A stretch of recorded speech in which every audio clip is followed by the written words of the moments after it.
પછી વાત કરીએ ક્લિપર મિશન. તો તાજેતરમાં ચર્ચામાં રહેલું ક્લિપર મિશન એ કઈ સંસ્થા દ્વારા કરવામાં આવ્યું? એ કરે છે એ જ સંસ્થા કે જેના હમણાં જ એડમિનિસ્ટ્રેટર નવા બન્યા છે, જેરેડ ઇશાકમેન. કોણ બન્યા છે? જેરેડ ઇશાકમેન. આના પહેલા કોણ હતા? આના પહેલા હતા બિલ નેલ્સન.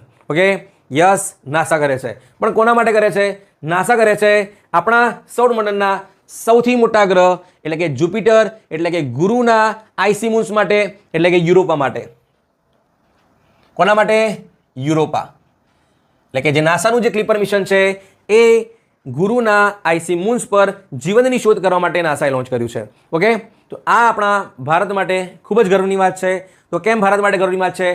ખાસ કરીને ગુજરાત માટે. એમાં પણ જ્યારે ખાસ વાત હોય અમદાવાદની, તો આ જે પ્રોજેક્ટ છે અથવા તો જે મિશન છે ક્લિપર મિશન, એની અંદર આપણે ગુજરાતની એક છોકરી છે, ઇવન અમદાવાદની છોકરી છે ઋતુ પારેખ, એ કામ કરી રહી છે. ઓકે,